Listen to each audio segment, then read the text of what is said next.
Corporativo, com Milton Jung.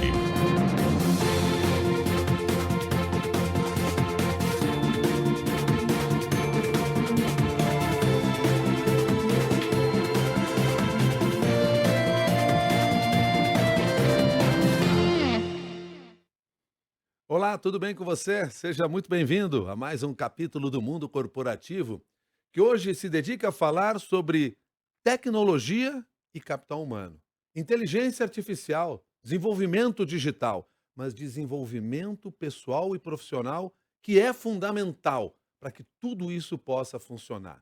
E nós trazemos para essa nossa conversa a experiência desenvolvida por uma empresa que mantém um grande grupo na área do data center, que é a maior plataforma de interconexão, ou seja, tem a tecnologia no seu negócio, mas que desenvolve uma série de ações no campo da valorização do capital humano. E eu me refiro aqui a Equinix. E nós estamos com o Eduardo Carvalho, que é o presidente para a América Latina da Equinix, e a quem eu agradeço desde já, Eduardo, pela sua gentileza de ter aceitado o nosso convite. Bom dia. Bom dia, eu que agradeço a oportunidade. É um prazer estar aqui com você. Você é uma referência, o seu programa é uma referência para todos nós do mundo corporativo. Vamos começar por apresentar esse trabalho que vocês desenvolvem. Eu falei aqui data center, eu falei para vocês em plataforma de interconexão, Isso. mas na hora do vamos ver, o que que é isso que vocês estão fazendo? Então, dando um sentido mais prático e objetivo para o que nós fazemos, nós temos grandes prédios onde nós alojamos os principais players do mercado. Quando eu digo os principais players do mercado, eu estou falando desde o setor financeiro, passando pelos os cloud service providers, que são as empresas de cloud computing, como a Amazon, como Microsoft, como Google, como Oracle, como SAP e outros. A IBM, por exemplo, ela trabalha dentro dos nossos data centers também. O que isso faz? A gente gera muito conteúdo lá dentro, a gente gera muita interconexão e tudo que está no seu celular, todos os aplicativos, basicamente, eles rodam ou direta ou indiretamente dentro da Equinix. Então, se nós sofremos, por exemplo, algum abalo por questões eh, extras aí à nossa vontade, e nós nos preparamos muito para isso, a lentidão e a latência de um uso de um aplicativo, ela vai ter um impacto muito grande em relação a isso.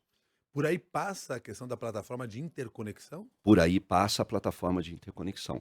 Se você pegar as empresas de conteúdo, por exemplo, seja ela qual for, uma Netflix, por exemplo, ela está dentro dos nossos data centers com soluções distribuídas pelo mundo para diminuir o tempo-resposta do usuário final.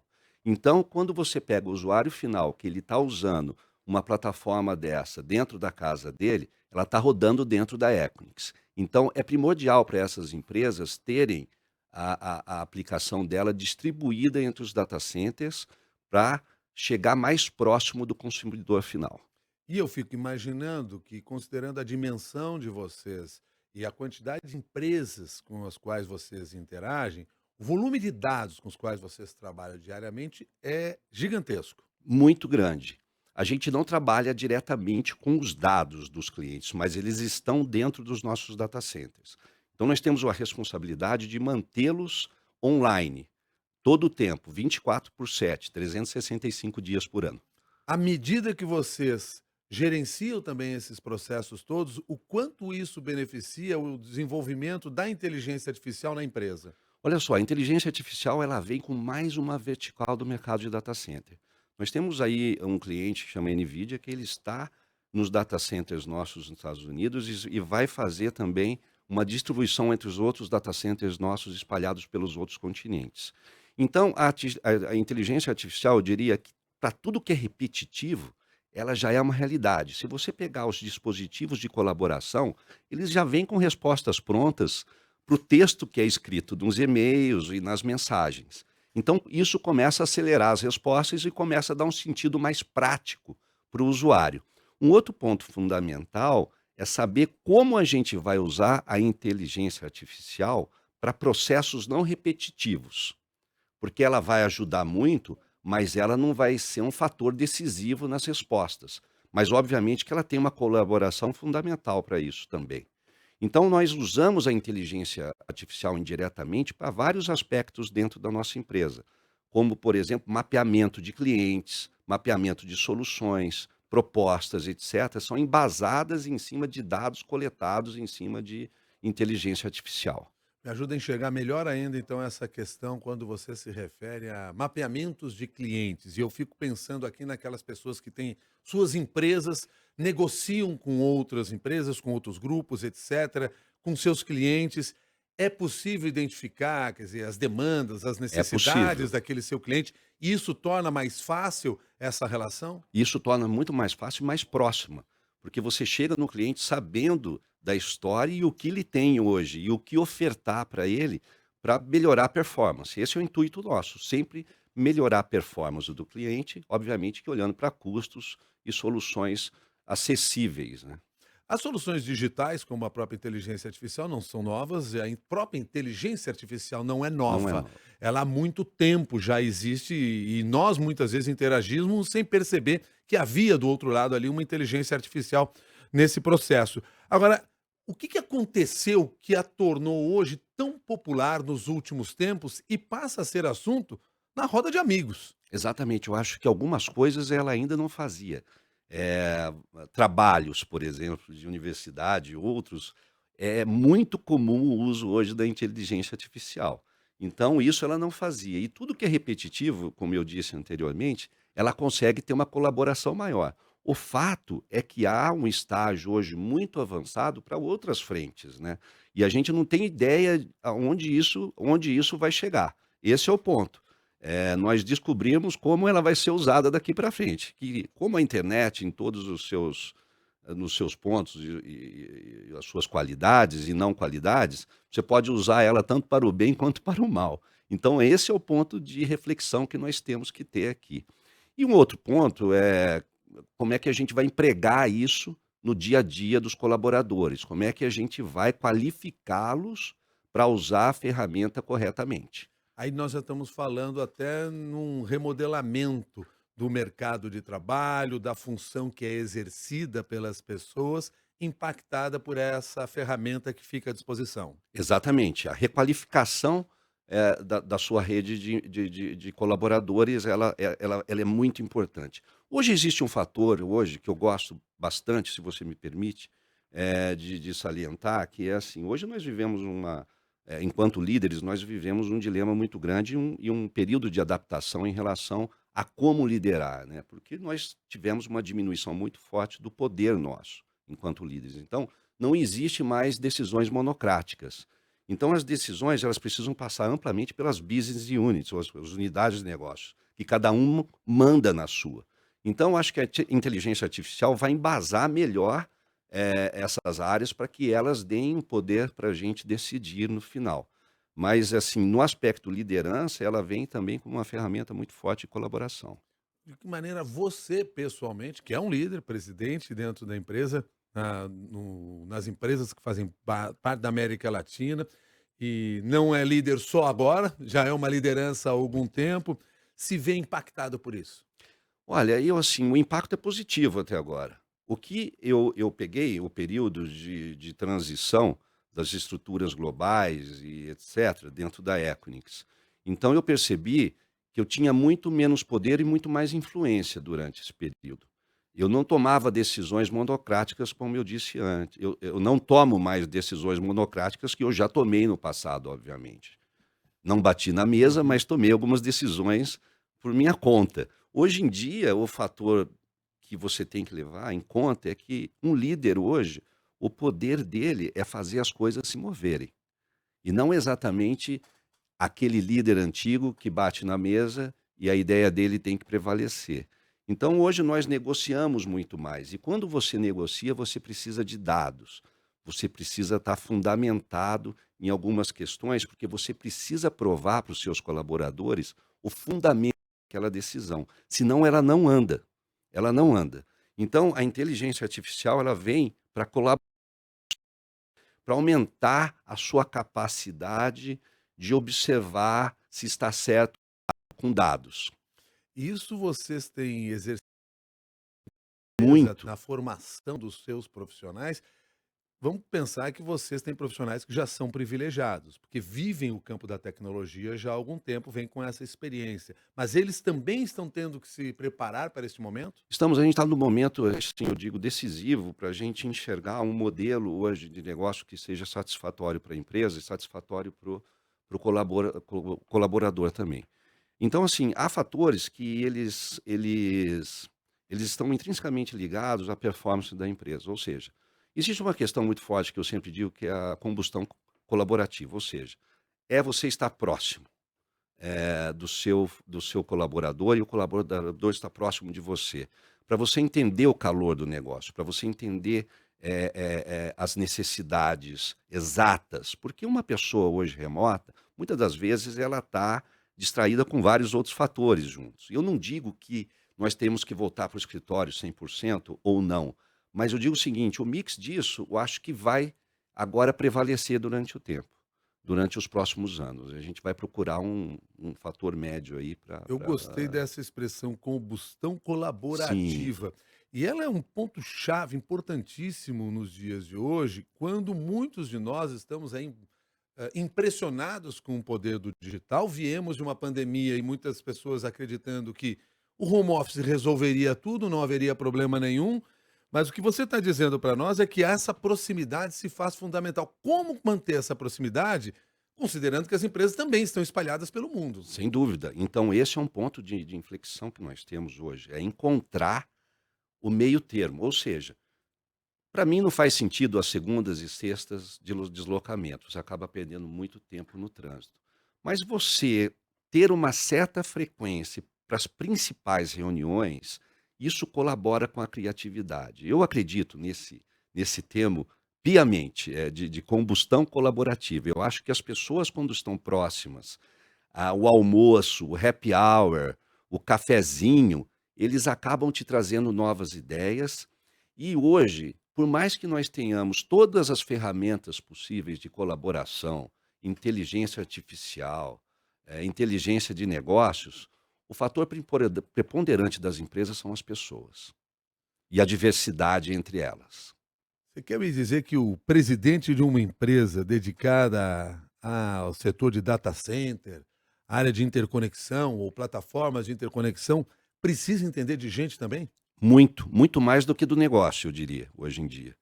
Muito mais do que no negócio. Obviamente que o conhecimento do negócio é fundamental, mas você saber compartilhar ideias, a trabalhar com o diferente, estressar os assuntos é fundamental.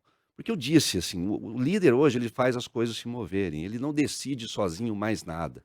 As decisões elas são todas compartilhadas entre as áreas. Você não tem hoje o poder de uma decisão monocrática. Então, você precisa cada vez mais trazer as pessoas para o seu processo decisório e para o dia a dia da empresa para elas se sentirem pertencidas, para elas pertencerem àquela corporação.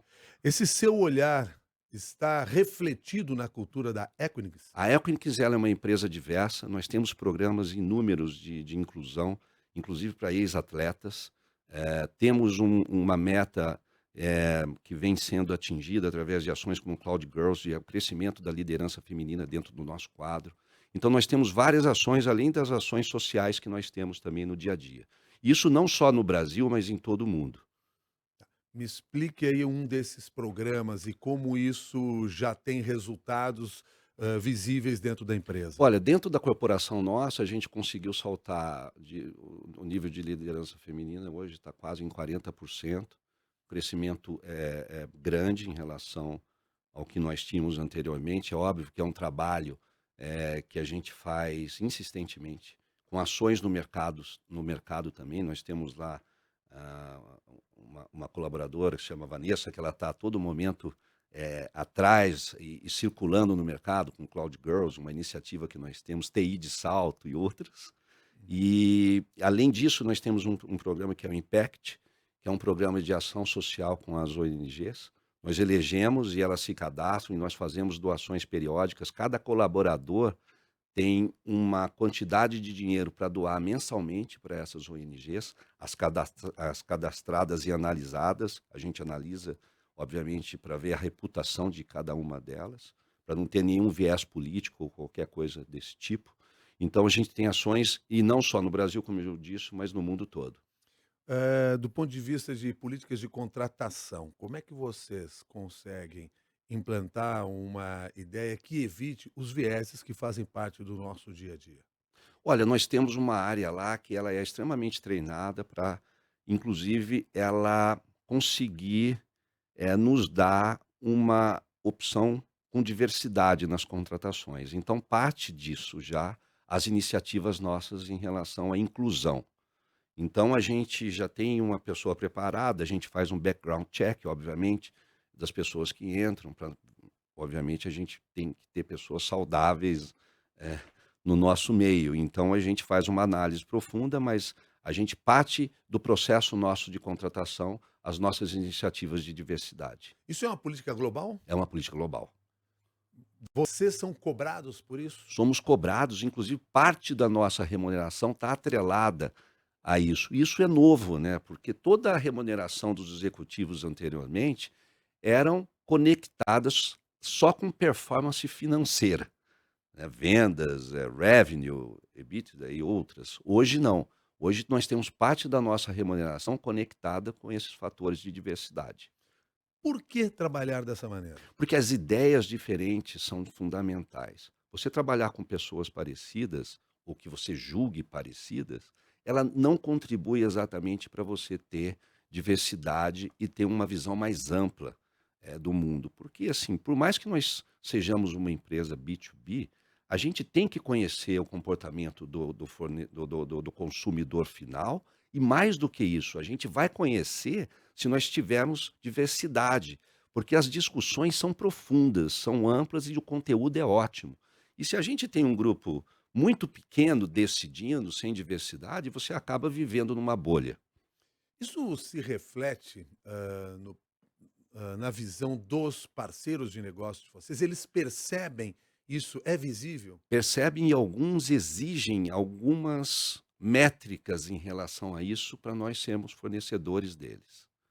Então, essas iniciativas são fundamentais para que nós tenhamos certos clientes. Mas não só isso, nós temos iniciativas também em relação a clima. A gente vai ser carbono zero em 2030. Então, todos esses fatores, ele tem um viés de colaboração com a sociedade. Não só as empresas hoje, elas não vivem isoladas. Nós temos que olhar para a sociedade, porque quanto melhor for o nosso onde nós atuamos, mais diverso for, melhor para a companhia como um todo. Que tipo de ação vocês estão adotando para alcançar essa meta de carbono zero em Nós temos 2030? ações assim como free cooling, liquid cooling, captação de ar externo para diminuição de consumo de energia. Algumas ações bem técnicas, que é bem difícil de elencar aqui para você, mas nós temos ações bem profundas em relação a isso.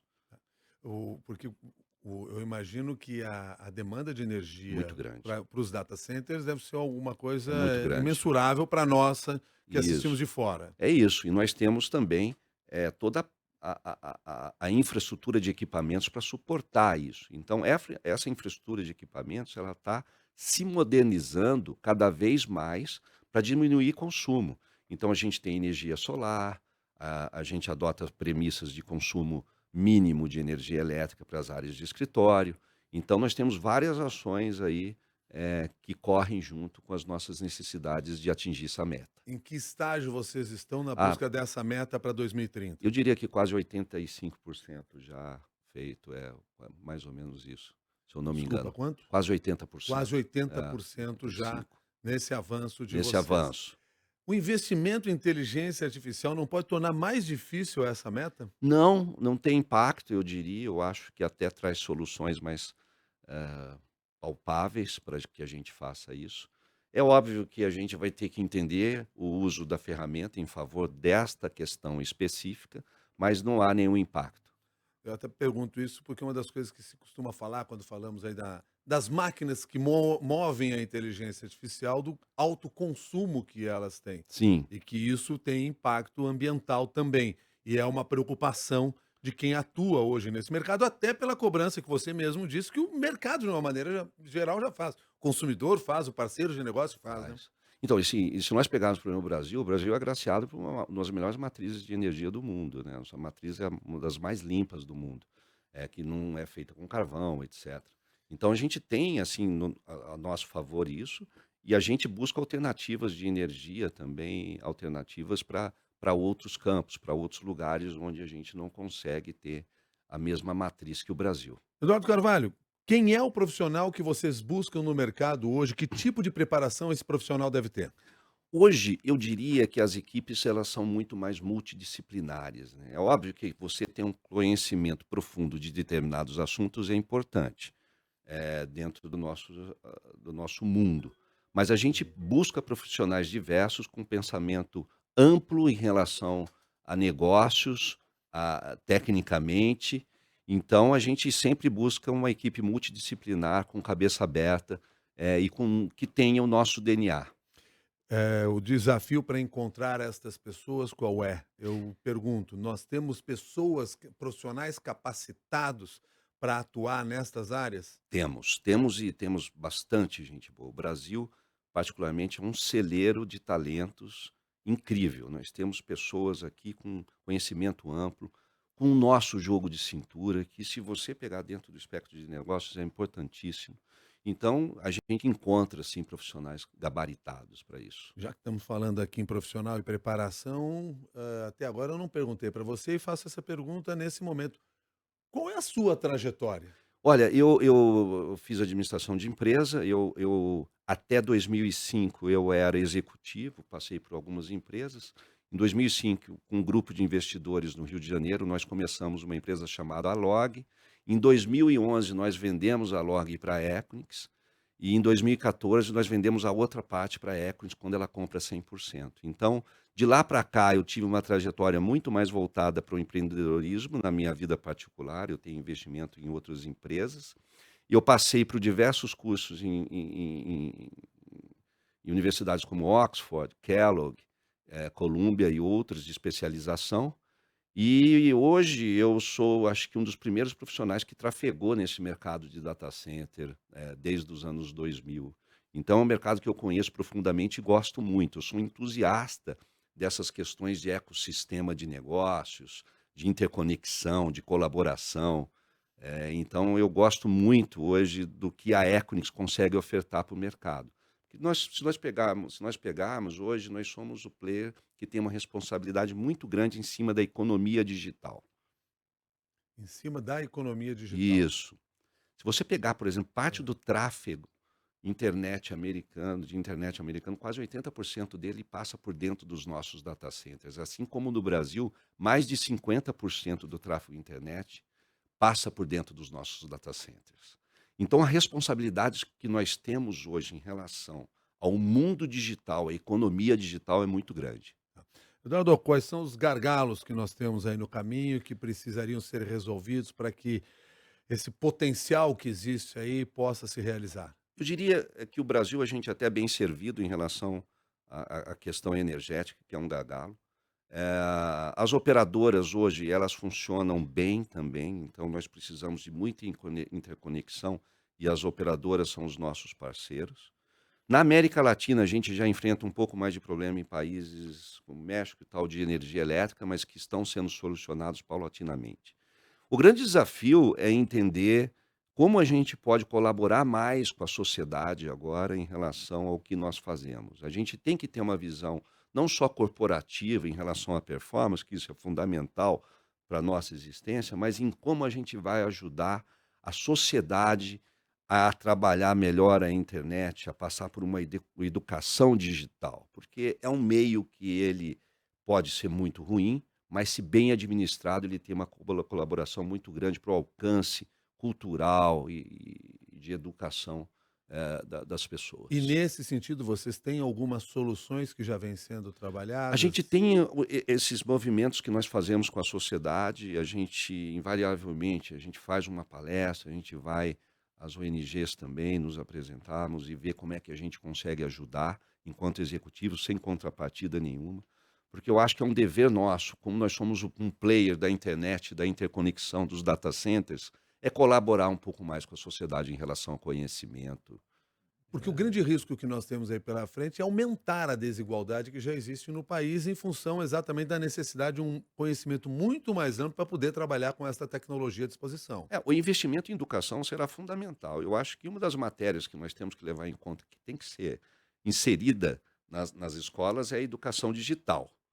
Porque hoje o mundo está pautado em cima disso. Hoje qualquer criança tem um computador e acesso aos jogos, etc. Esse modelo ele tem que ser trazido para um modelo educacional no qual ele possa te educar para usar da melhor forma a internet.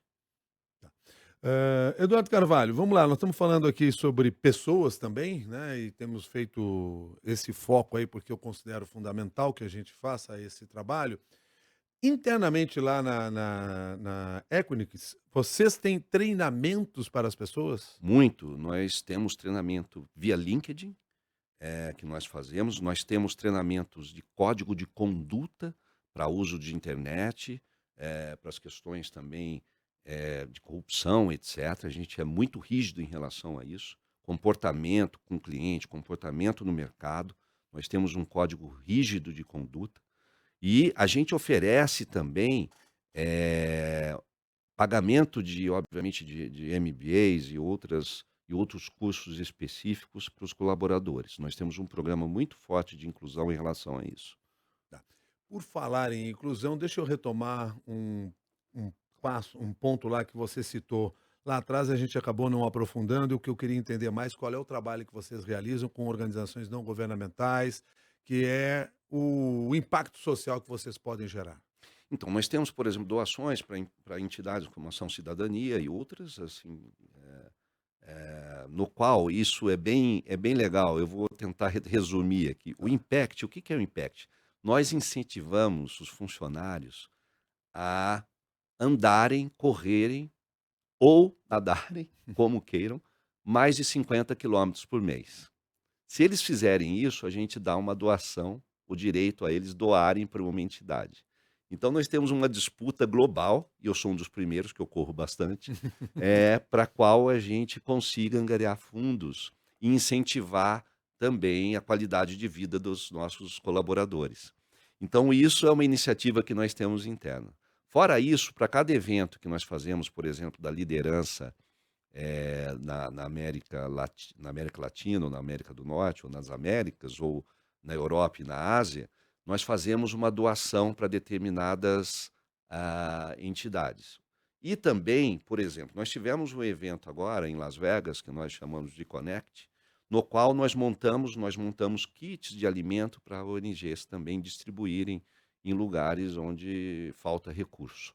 Então, nós temos ações internas que são até divertidas, a gente montar esses kits, já montou bicicleta, já fez várias iniciativas em relação a isso para doação. Fiquei curioso aqui porque você falou desse trabalho que vocês fazem, incentivando as pessoas a fazer atividade física. Você Isso, já disse que vocês têm programas de contratação de ex-atletas paralímpicos. isso, Você é esportista, sou.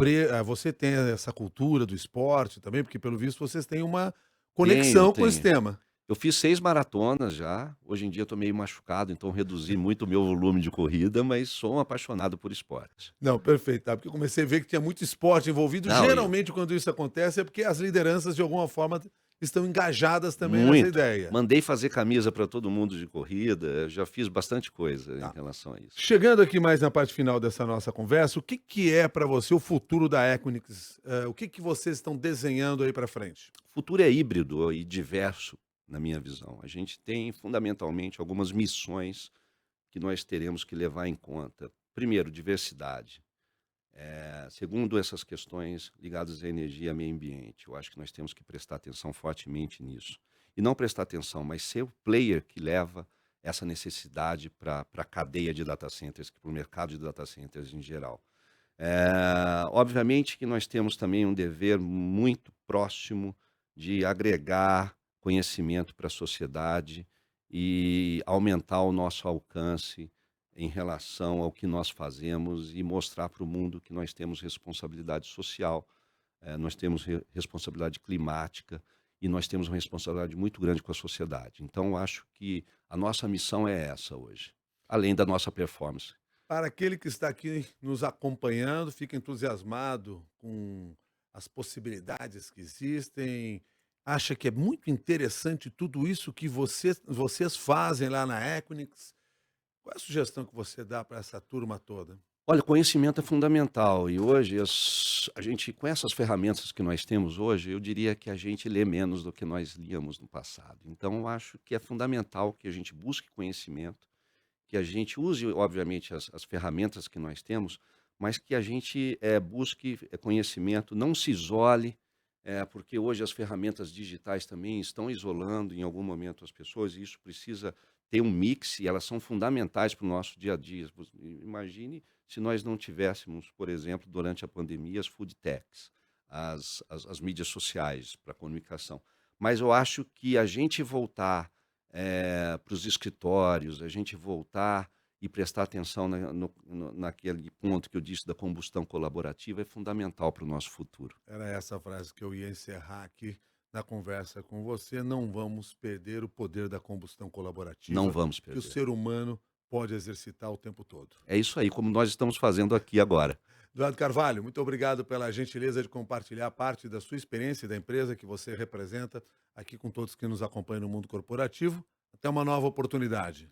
Muito obrigado, estou à disposição de vocês, foi um prazer estar com você aqui.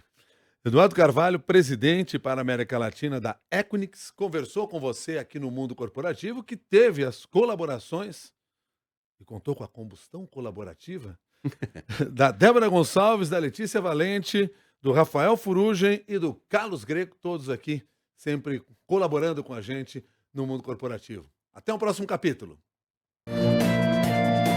Mundo Corporativo, com Milton Jung.